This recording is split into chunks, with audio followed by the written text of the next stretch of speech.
Hi, I'm KS Garner, and you're listening to Solo Nerd Podcast. Today, I'll be speaking with co-writers and creators Rod and Ashes from Lawful Evil Comics, here to promote the upcoming release of Lawful Evil #3 and Dark Spider #1. Welcome, Rod. Welcome, Ashes. Thank you. Thank you for having us. Thanks so much, Kayla. Really excited to be on today. Well, thank you for reaching out. By any chance, how did you all hear about the show? Was it from Twitter or? Yeah, we follow you on Twitter. Saw the post go up, and luckily we have a couple projects in the works, so figured might as well reach out and see if we could chat. Yeah. Yeah, thank you. I appreciate it. I never know where people come from. So when they reach out to me, I was like, oh, okay. So I mean, I take it, but I was like, okay, I don't know where you're coming from. But outside of my introduction, who is Ryan Ashes in their own words? So it can be who you are as a duo, it can be who you are as individuals, whatever you feel comfortable with. You want to go first or should I go first? Do you want to do, I guess, let's do our solo, and then we can talk about ourselves as, I guess, co-writers. We can do that. You can go first, though. Oh, okay. Okay. Ra is a writer from a lineage of writers, an artist in all forms, martial artist, former illustrator, scribe, user of the written word in many forms, musician. I would like to think that I'm a human. Pretty sure that most people would classify me as that. However, I also like to think that I'm a person with something to say, a person with a story to tell that I feel like I didn't see, and I feel like I want to share with other people. And I'm Ashes,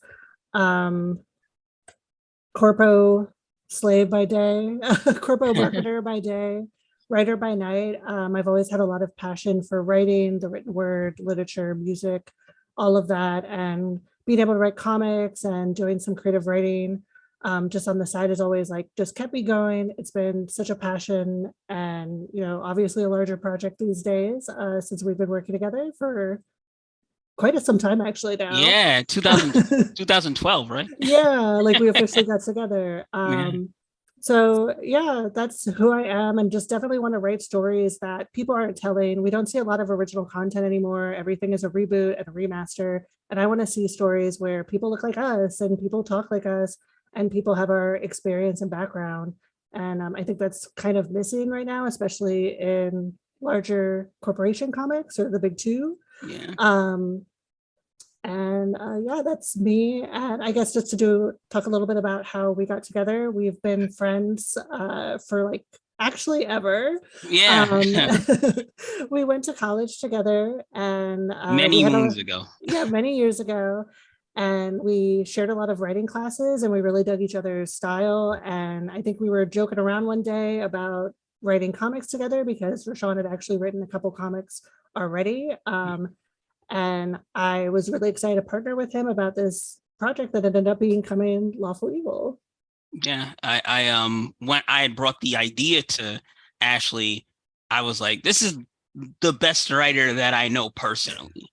And I'm not just, just making it, but we had a lot of writing classes together. We worked for a school magazine together, and I got to see a lot of her writing, and I was like, I need to work with a person like this who has that ability, who has that there's a certain structure that good writers have, and she had it, and I was like, this is who I need to partner with to, if I want to, not even just if I want to tell a story, but I think we also have a similar sense of humor in some cases. So I was like, this is the only person who would get the jokes that I would make here. So.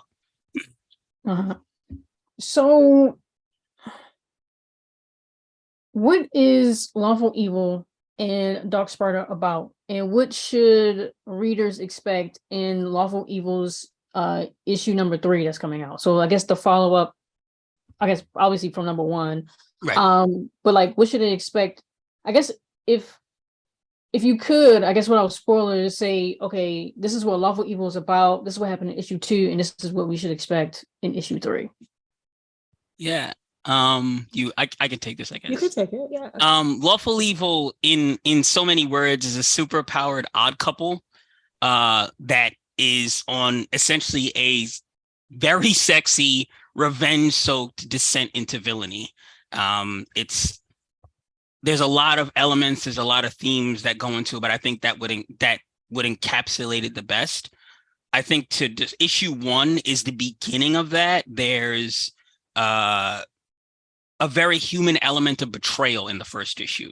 It's a betrayal that a lot of people, not most people, but a lot of people can relate to. I don't want to spoil it, but a lot of people can relate to, and appealing to, I don't want to say a worse nature. I want to say a human nature. When people are hurt, they make decisions that maybe are really about them getting some sort of restitution for being hurt. And that's, a lot about what issue 1 is about. And it kind of turns into a situation that, once you make a decision, you have to deal with that decision. And issue 1 starts that ball rolling without spoiling. And so issue 2 is a continuation of that. The duo Dark Spider and Sucky Babe, who you can kind of see behind me, they basically have consequences for their actions. They fucked around and they're gonna find out. So issue 2 is definitely them finding out, and issue 3 is now picking up the pieces. They're underground, literally not to give too much away, but they're now underground on the run, and they unfortunately have another predator that they did not realize was coming after them, who is hot on their tail. And that kind of is where issue 3 starts out. Yeah. It's almost as if Murphy's Law was a day. Yeah. Like an entire day, And I guess Dark Spider is Dark Spider is sorry, go ahead. No, I was just going to say, like, I guess Dark Spider is their own separate. Well, Dark Spider is the male main character of Lawful Evil. Dark Spider issue 1 travels back into his history, where he's a burgeoning vigilante attempting to atone for a sin he committed when he was younger.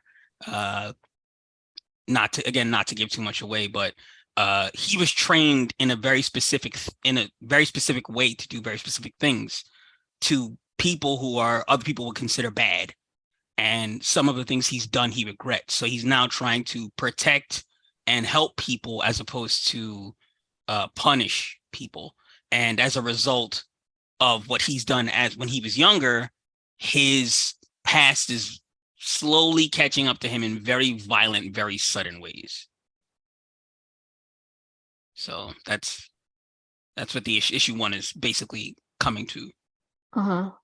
So could either of you elaborate on the difference between either comics, the creative process as a whole? So, I mean, is there any real difference between working on Lawful Evil issue 1, 2, and 3, and then going on to Dark Spider? I mean, Dark Spider could have been written first, and then you did like Lawful Evil, the series in itself, So was there any real difference between the process of either comic, or it was just kind of just one went into the other?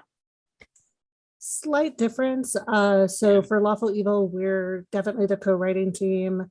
We're sitting in a Google Doc talking, just writing down our thoughts, getting some rough outlines together. Rashawn took lead on writing. I'm just the editor on Dark Spider 1. Yeah. Dark Spider number 1, I should say. So Rashawn, if you'd like to talk about your experience with Dark Spider. Yeah, no problem. The process for me writing Dark Spider started, or the idea for me to write Dark Spider started with I started seeing that Lawful Evil was a story that when you read it, the main characters don't have a lot of time to breathe. There's not a lot of time to rest. It's literally the fugitive, in that manner. They're on the run, and they're constantly either licking their wounds or trying to find a place where they can rest their head before the next thing comes down on them.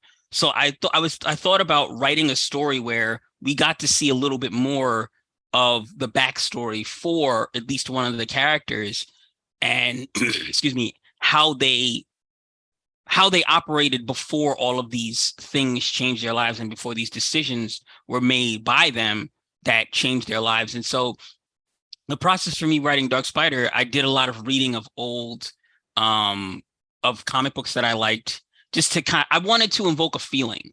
I wanted to invoke a feeling that I had when I was growing up, not growing up, but when I was reading comics and novels that I was really interested in and that really grabbed me. I wanted to get a feeling of a human level hero, a street level, human level hero who is doing something with good intentions. However, I wanted the audience to also realize that he doesn't always know what he's doing, if what he's doing is the right thing, or if the right path, if he's taking the right path. And so my process, I kind of had to get into the mindset of somewhat of myself, and also somewhat of a person who is constantly feeling guilty for past actions, and it's a Sisyphusian task almost. They're rolling this rock up a hill, and then it rolls down the other side of the hill, and they're rolling it. Internally, they will never atone for what they've done. Even if the world forgives them, they themselves will always be like, well, I did this and I have to make up for it. And I'm going to be making up for the rest of my life. And so I had to kind of get into that thought process, or that headspace of, what does that feel like? What does that look like? And it's kind of a depressing space to be in, because you're like, do you never forgive yourself? But part of the story is also a character who in the story will kind of start the main character thinking about forgiving himself in relation to what is going on and what is continuing to happen as a result of his past mistakes. And so the process was a lot of me writing notes. I did a lot of note writing and a lot of short scripting of scenes, and then going back and making sure that those scenes made sense, or going back and making sure that those points made sense, not only to the story itself, but also to Lawful Evil as a whole. I didn't want to do something where I wrote a story, a Dark Spider story, and something happened in it that kind of changes the landscape of Lawful Evil as a universe, and it's never referenced or doesn't make any sense in terms of the current era storyline, the mainline story. And so it was a fun experience, but it was also sometimes filled with a lot of doubt, because you're always wondering, is this good? I'll send Ashley a script. Oh, read this. Tell me if it's good. Does this suck? Does this sound cliche? Does this sound bad? Does this sound like something you've heard before, that people be like, oh, I've read this book already, or whatever the case is. And there's a little, that's part of the self-consciousness of being a writer. We were, if I can talk about a little bit of mental health, if you don't mind. There's a point in which creators are always going to be their own worst critics. You're always going to ask yourself, can I do this better?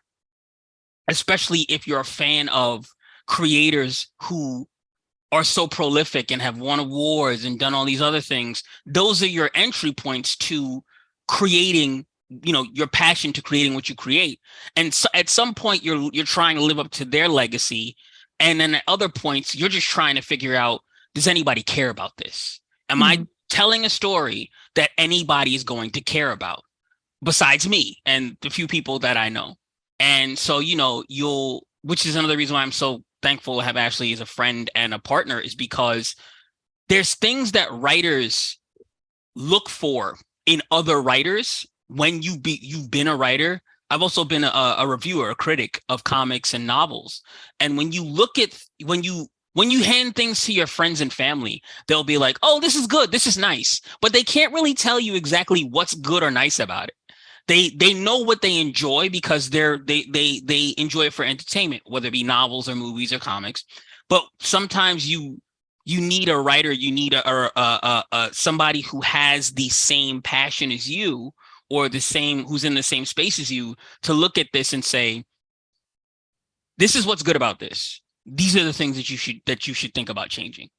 and fixing those things. And I don't even mean from an editor standpoint. I mean from a standpoint of just somebody you can turn to, because your head, your mind is going to be your own worst enemy. You're gonna write something and you're gonna think it's good, or you're gonna write something and be like, oh, I don't have anything better than this. I got to think of something better, and you'll be nitpicking and you're second guessing and you're trying to go through and you're evolving, and it's a drain. It can make you depressed. It can make you upset.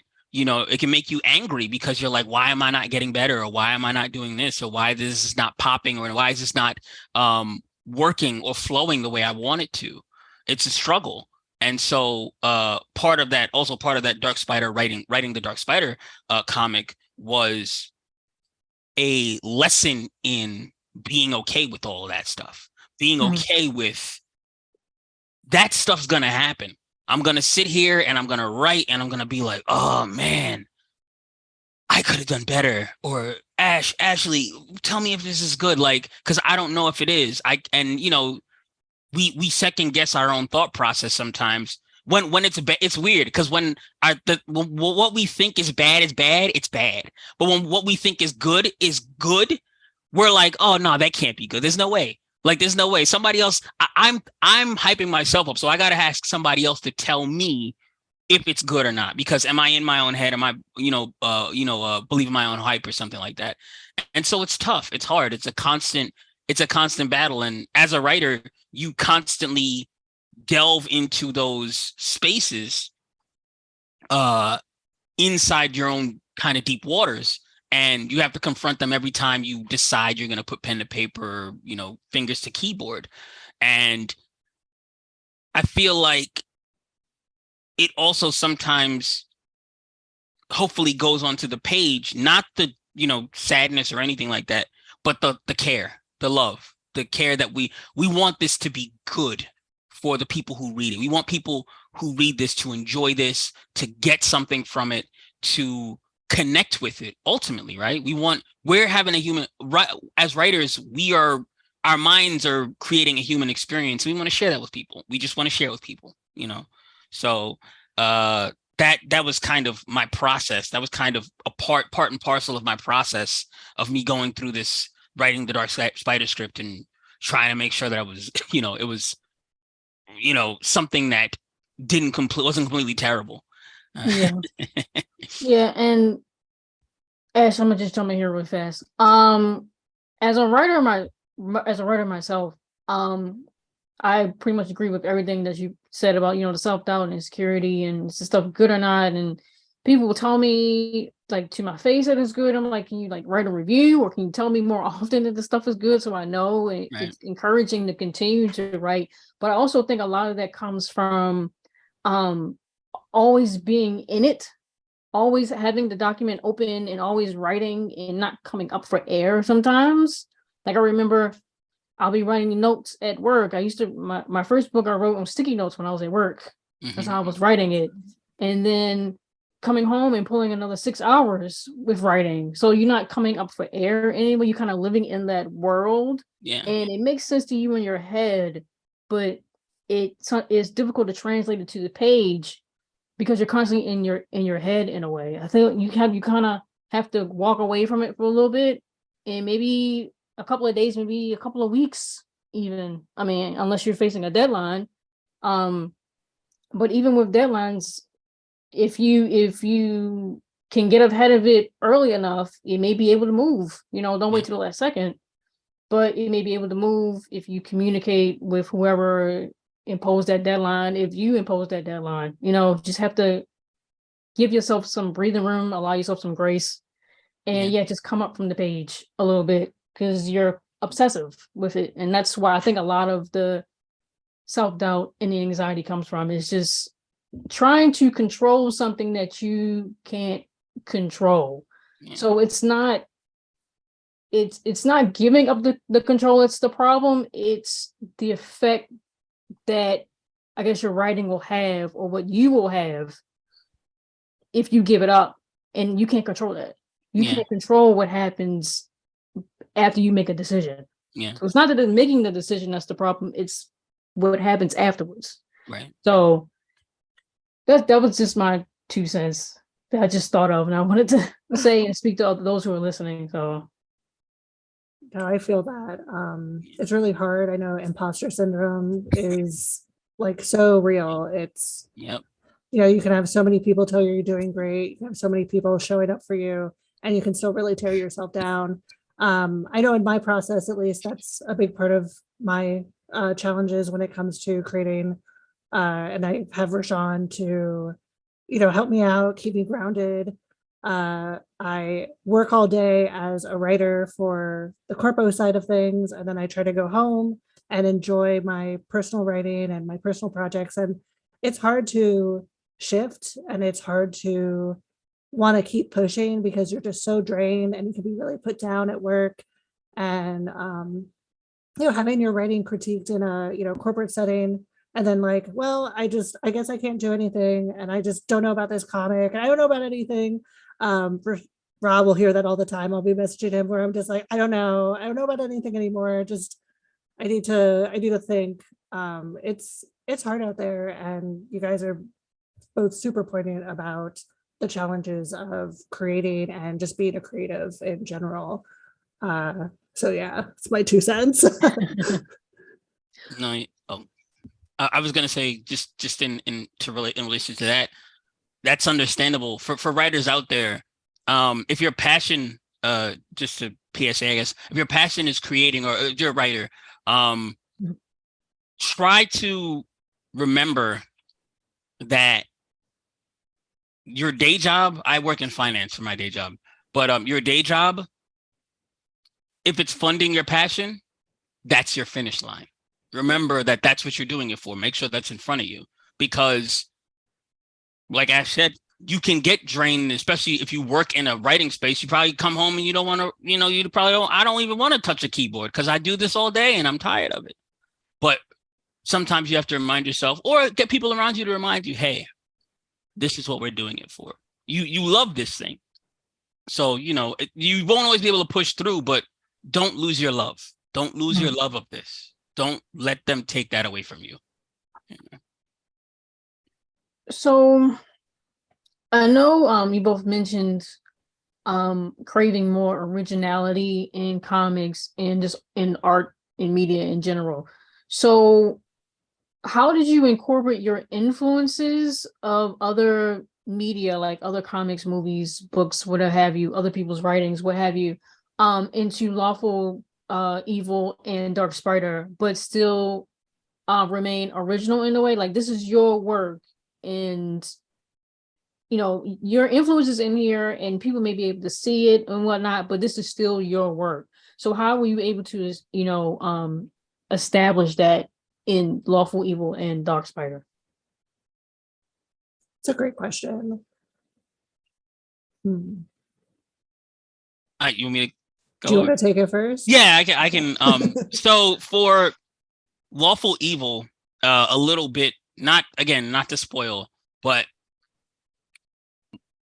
part of Lawful Evil, or the inciting incident in Lawful Evil, is something that happened to me personally.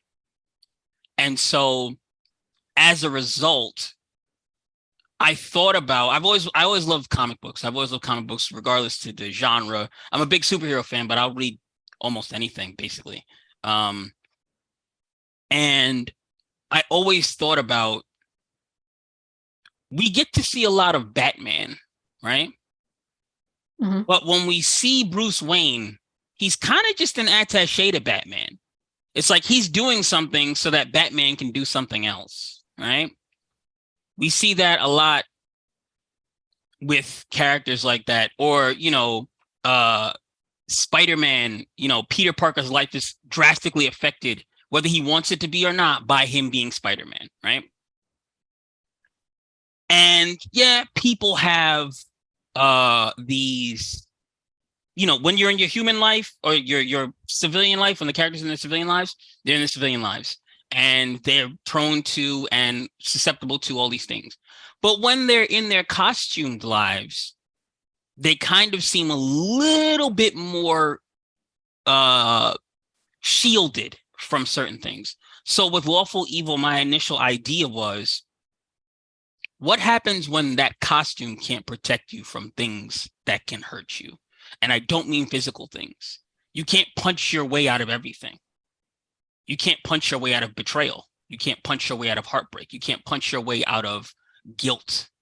You can't do that. Those are things you have to go do the work in internally to deal with, or you're going to keep fighting shadow boxing, right? And so I wanted to see more of that in comics. I feel like everything was a setup for those dual identities, the dual identity. In my mind, Dark Spider and his alter ego Jamal Jones, they're not separated. They're not separate beings. It's not, oh, you're this and that. It's no, they're the same entity. And they both have to deal with the same things internally, whether Jamal's at his job or whether he's as Dark Spider saving people. He still has this thing in the back of his mind. It doesn't turn off. Your fears don't turn off. Your insecurities don't turn off. Your sadness doesn't turn off. Your trauma doesn't turn off. It doesn't go anywhere. You're still carrying that with you. It's really about how you deal with it and how you learn to deal with it. Because again, you can't punch it in the face. So what are you going to do? You got to figure it out. And so that I wanted to see more of that kind of stuff. And for myself, in terms of influences, speaking of Batman's always been a big part of my life for the longest time. And one of the things with Batman is he's this, character that's right. He's not Superman. He's not in the light. He's in the dark. Dark Spider is definitely a character that ends up falling into darkness. And, this is where we kind of talk about how he's kind of has a little bit of Nightwing in him. He might fall into darkness, but he comes back into the light. And when it comes to some of our other characters, like Succubabe, who's kind of his arch nemesis to an extent, kind of his best friend also, as the comic continues, I support women's rights, but I also support women's wrongs. And she is a big women's wrong a lot. And we don't get to see a lot of morally great characters or characters that are, being tempted into that darkness. And darkness can be anything from wanting revenge to, I don't want to give too much away of the future comics, but of doing some destructive things to people that may be doing the right thing, but in the wrong ways. So just playing around with the morality and the grayness of vigilantism, superhero stories, the idea of someone who is obviously an evil character who may actually kind of have these motives that are actually quite good, but are packaged in this kind of villainous looking box. And that's kind of also where Lawful Evil as a name comes from. Right. We have the two characters who kind of represent Lawful Evil in terms of Dark Spider being the lawful good character who kind of takes a tumble and begins falling into this descent of evil or, evilness. And then we have Succubabe, who represents the evil, although, maybe she's got some other things going on than just being a horny succubus, as we like to talk about her. Right. Right. And I also think that there's with the two characters, somewhat also similar to Ashley and myself, our relationship, there's a sharing of things. Succubabe is pulling Dark Spider towards revenge. Get your revenge. Do what you want. They can't tell you anything.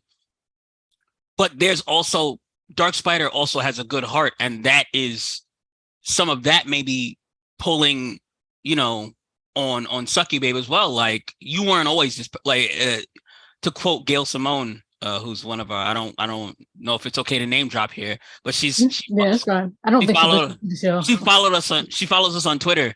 Oh, okay. And she posted which we were ecstatic about. She posted something, and she's like the patron saint of comics.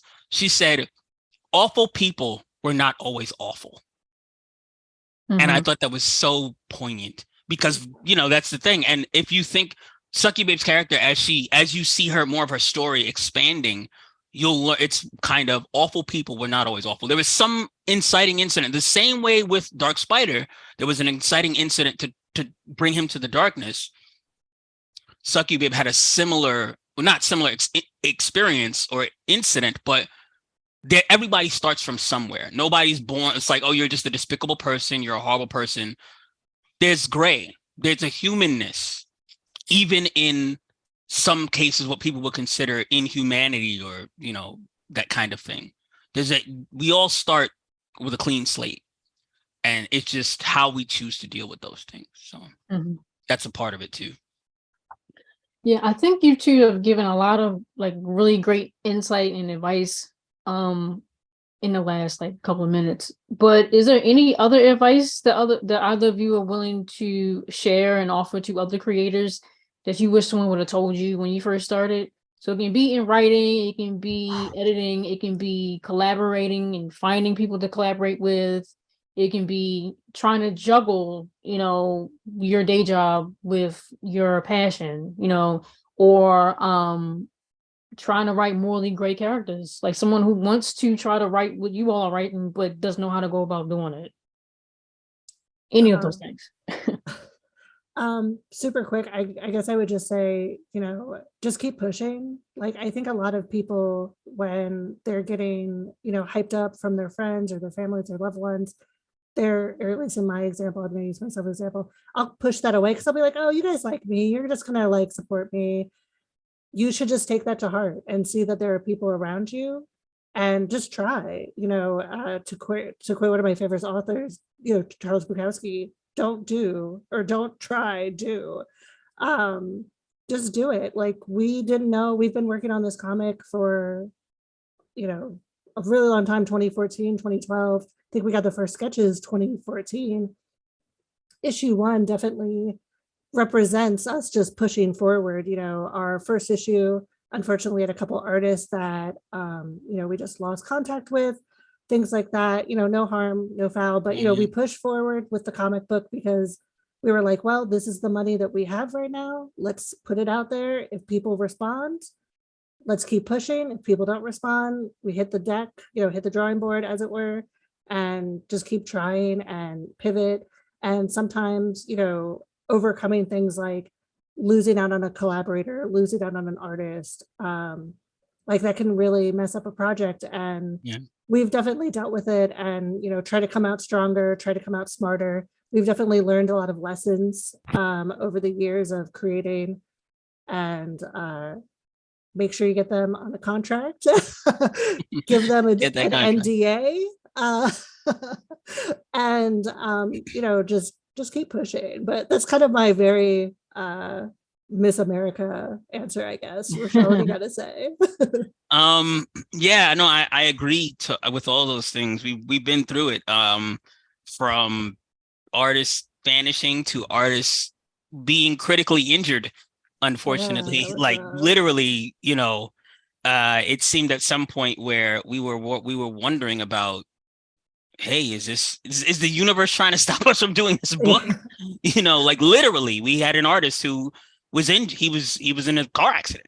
Very bad car accident. It was very bad car accident. He was in a coma, and we kept moving forward, and we kept, it took some time. We had to think about it, and we kept moving forward, and as we proceeded, I started to think about something, and this is something that actually kind of helped me realize I don't like to take any of those things as losses. I like to take them as lessons, because I feel like we've learned so much from the beginning, from issue 1 to issue 3. There are not just the NDAs and the contracts, but looking and having making sure you have an eye for and a solid form of communication with whoever you're hiring.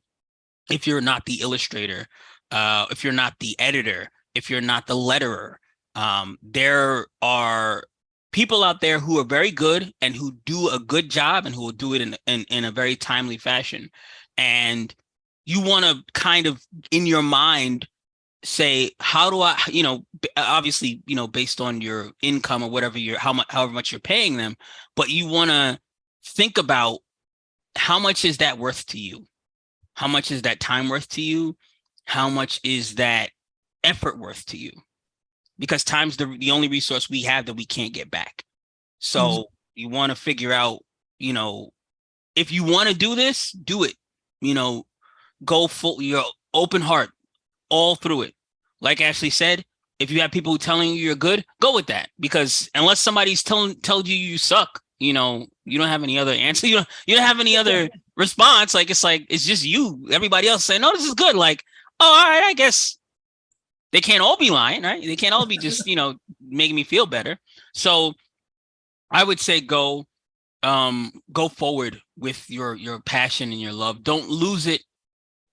Don't lose it, as I said before, and make sure that I've seen, and I'm saying this again because I've seen young creators on the social medias, lamenting about the jobs that they have, and they're tired and all these other things. Remember that this is why you're doing this, because one day you're going to see your book in the store or online, or somebody's going to be reading it, or somebody's going to write a review about it, or heck, somebody may even say, hey, we see you got this book, we're looking to do a 12-issue show. What are we talking about? You never know. But you got to keep going. And it's important to remind yourself that the only way, like I said, everything is a lesson. The only way you really lose is if you stop. So, that's what I would tell young writers. And also, like you mentioned, come up for air when you're, going into your own deep waters in your brain. Come up for air. You're not Aquaman, you're not Namor. You can't just breathe underwater. You come up for air. Take some time, do other things. Make sure you have other hobbies. Make sure you have you stay in contact with your friends and your family, because I've done the sitting in a locked room writing for hours and hours, and people asking me, are you okay? Is everything all right? And that's not really healthy. I know we get immersed in our worlds and we love them, and they're a part of us, but you need those experiences outside of that to make the experiences inside of it more real, more concrete. Be in that way, don't drown yourself. Be aware of how you're allowing your own project or your own story to influence your life, because it doesn't have to. Obviously, they should go part and parcel. There should be balance, but don't go too far into either end. Yeah. So for the both of you, I guess when things aren't going so well, it can be with the comic, it can be outside, it can be a combination of the both. It can be things that are like that you do have control over, and you just kind of lost the control. Is something that you have no control over at all, whatever it may be. Did you ever get overwhelmed when working on these projects that you've been pretty much working on since what you said, 2012, right? Yeah. Does it ever become too much? And how do you typically manage your mental well-being when they are, or when it does become too much? I guess you want me to go first? Yeah, I definitely get overwhelmed. So yeah, you go first. Okay. I do, again, like I said, I'm not ashamed to admit this. I have a therapist. I've had a therapist for other reasons, but this also helps because there's a lot to if you are a person in a community or an industry where you're doing things and you follow people or they follow you, especially people in that industry, you are bound to see what they are doing and see maybe it's blowing up or whatever. And you're like, it's like, yo, why can't I do that? Like, why the entire experience becomes overwhelming. Especially now as a creator, where you have to be your own marketing team, sometimes your own, partially legal team. You have to find out different things. You're your own publisher. You don't have a big machine behind you, sponsored by Disney or Warner Brothers or something. You don't have that. So you're every department in a comic company. I've interned at Marvel when I was in college, and they have a lot of departments. They got a lot of departments. When it's just two people or one person or what have you, you're every department. So it can definitely be overwhelming. I would recommend, again, I have a therapist. I also do mixed martial arts. That kind of helps me get a lot of my stress out. I play guitar. I just do other things that bring me joy that kind of don't mire me in in my project, because you need a reprieve. You need that reprieve sometimes. I'll hang out with my friends. I'll hang out with my girlfriend typically, or maybe go to another country or something like that. Travel, whatever the case is. Sometimes I'll just have me and Ashley will just talk, and we'll just try to work it out. Just what's like. Let's just put it on the table. What's bothering us? What's weighing on us? Sometimes you need to do that. Sometimes you just need to do that. But have other avenues, other outlets. And also, something I used to get into, be mindful and be aware and kind to yourself. Because I used to have this kind of Spartan mentality where it was like, we gotta go. It's like forward. Like, oh, we just had, some issue happened or whatever the case is. If I can tell something a little personal, when we were working on Lawful Evil, and I used to write reviews for Silver Bullet Comics, and my father passed away 2014, and I remember asking the editor at Silver Bullet, do you have any more reviews for me to write? And he was like, your dad just passed away. And I said, yeah. You got to give yourself that space to feel and to process and to hash out. And sometimes it's through things that are outside of that thing. But make sure that you're doing that.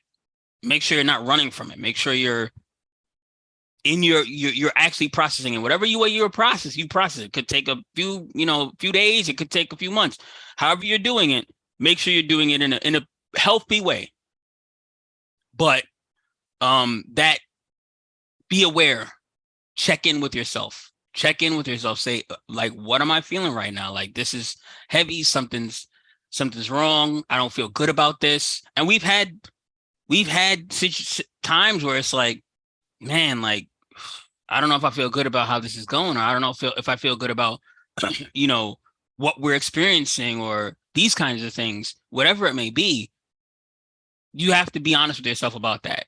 And that's the first step to moving forward. And then however you choose to deal with it, whether it be, taking a break and doing something else that you love, or talking about it with your therapist or your friends or your family or whoever, make sure that you acknowledge it, because it's just going to grow. Mm-hmm.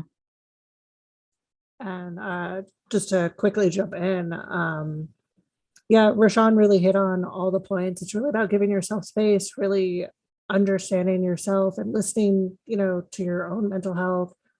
If you're feeling burnt out, take that break. This late stage capitalism of everything's a side hustle. The side hustle is not healthy. It's capitalism grinding you into dust. Don't let it do that. Give yourself a minute. I also see a therapist. I highly recommend everyone, if you're feeling a certain way, just go to therapy, get some help, talk to somebody. I know me and Ra have spoken a lot, and I'll talk to him and be like, hey, we got to communicate. Like, I don't know what's going on, and I'm feeling really overwhelmed, and I'm feeling scared, and I'm like on the edge. Like, I want to quit. I don't know what to do. I'm on like the cliff, and suddenly that scary cliff is like, oh, actually, I'm just like looking down, and I don't actually have a cliff beneath me. It's just my own fears, seeing everyone on, seeing people succeed, wanting that success, celebrating, of course, celebrating indie comic creator success first and foremost, but then secondly being like, what am I missing? You have, like, unfortunately, one of the things of social media is the unfair mirror that you are faced with every day. Everyone's photoshopping themselves, everybody's putting forward this life that may not, and most of the time it's not their life. And taking a second to unplug, especially, I think is really beneficial. I spend a lot of time reading. I just try to explore new genres to kind of bring myself back into my own creative space, reading something that I love, picking up a favorite, Stephen King book, something like that, to just put myself in a world where I can take a minute, catch my breath, and reevaluate where I am is all, like, so important. And if you're co-creating with someone, like, just keep those lines of communication open. It can be hard and it can be scary. And even though me and Ra have known each other for 10 something years, it can be scary to talk to each other sometime. We don't want to get in each other's way. We don't want to get in each other. You don't want to hurt each other's feelings, but you have to communicate, and communication is just so key. And if you're feeling a certain way, just don't be scared to reach out and say something, whether it's your co-creator or whoever that person may be. Just talk. Don't let it bottle up. Don't keep it pushed down inside. Just try to get it out, create, play guitar. I play a lot of video games too. So I'm just like sitting playing Final Fantasy, like just try to enjoy like some kind of quiet, find that quiet space. At least for me, I find finding a quiet, comforting, creative, or video game space to kind of help bring myself back to the center. Yeah, I totally get it. I used to see a therapist, but then COVID, and then she wasn't taking clients anymore. So I just have to, it's hard to find a therapist when you've had one and then had to find another one. But it's so hard. And especially COVID, Yeah. I think everyone started going to therapy, and now, like you said, it's really hard to find a therapist these days. But I feel for you. I hope we can find one. Yeah, me too. Because I have friends, but your friends aren't your therapist. So. Yeah. Exactly. You need somebody who understands how the mind, like certain things about the mind and certain things we tell ourselves to, like, say, oh, consider something different, like to figure out the equation, to help you figure the equation out, Mhm. Well, this is a terrible transition, but is there anything else that either of you wanted to touch on about Lawful Evil issue 3 and Dark Spider 1 that we may have missed as a whole? Are either of you going to be attending cons or festivals to help promote Lawful Evil Comics this year or sometime in the future? We did our first con, a couple, like, in the spring, summer? Yeah, in the spring, it was in the summerish. I feel like time isn't real. Yeah, time's not real anymore. Yeah, I feel that way too. I have no idea what day it is. We went to Black Label Comic Con in Pennsylvania. It was great. It was really good. We learned a lot. We sold. We realized also that obviously, when you're physically selling comics in front of people, it becomes a little more real to you. And it also, people like physical comics still, it's people still like physical comics, it's not, it's something that people will see and say, hey, this looks good. Let me pick it up. Especially if you're there to pitch it to them, it makes it even better because now they feel like a part of something. So I guess we probably will, hopefully we'll be going to the next Black Label Comic Con and trying to check out some local cons in the New York, New Jersey area. That's where we're based.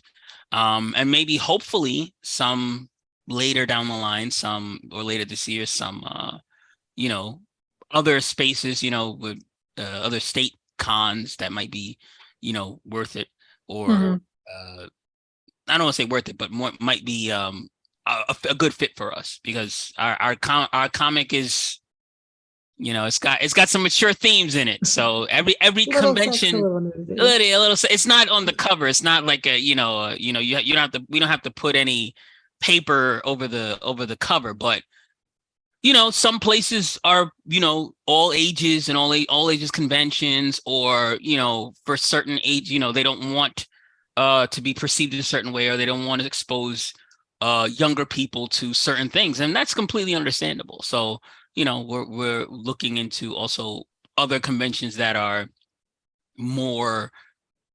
cool, that are okay with slightly more mature stuff.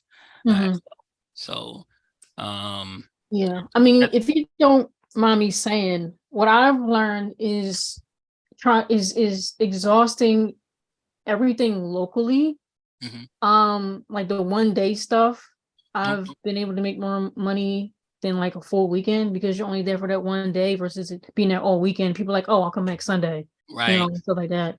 Yeah, because I went to Baltimore Comic-Con, and those are like, $350 tables, and the prices are going up, and you're the only person at the table, and it's harder to make your money back if you're not one of the big vendors or like a big name label, what have you.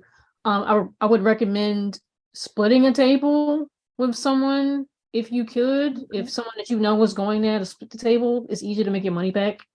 And bringing more copies of your latest issue of your first one and the latest one, and not so much of the second one, because you'll have people that bought the first two and are just looking to get the third one. And then if you have a lot more of the first one, people are more likely to just buy the first one than invest in an entire series. Yeah. So that's just what I've learned, because I got a bunch of books of the second one and only have like maybe 3 copies of the first one left. So yeah, I think that's pretty much what I've learned. Just exhaust your local network, and if you can get on some panels, that would help to sell some of your stuff, so you don't have to invest in a table, and you don't have to be there a whole weekend if you can't afford it. But people be like, oh, can I see some of your stuff that you have? You bring physical copies with you, and then again, like I said, they're more likely to buy just the first one. If they already have the first 2, they'll get the third one, and then probably with Dark Spider, they'll probably just get the first one and that one as well. So thank you. Yeah, that's awesome. Thank you for the advice. Yeah, we're still kind of newbies to the cons. Convention scene, yeah. Yeah, still trying to figure out, because I think the issue 1 kind of dropped like right before COVID, basically. Yeah, like 2019, right? Yeah, so we didn't have a lot of, like, we were like ramping up to start hitting cons, and the world shut down as it did. Which I guess happens once in a lifetime. We're going to keep hearing once in a lifetime every few years. Every few years. Every pandemic. And so just keep an eye on us on social. We'll definitely let everyone know where to find us when we're going to cons. And, in terms of Lawful Evil, if you're a fan of like The Boys, if you're a fan of Invincible, if you like, femme fatales and kind of morally great characters, check us out. We've got digital, we got print. We have print copies in Forbidden Planet Comics, PNYC in New York City, down on Broadway between 12th and 13th. Forbidden Planet Comics. If you are in New York City or around that area, we do have comics, issue 1 and issue 2 there. Physical copies, we do sell them, so there as well.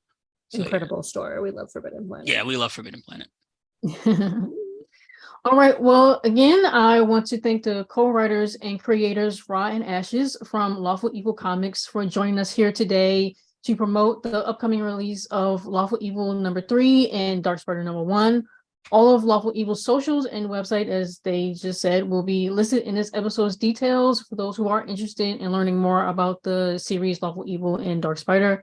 Again, I am Kaya Garner, and you've been listening to the Solo Nerdbird podcast. Thank you. Thanks. Thank you.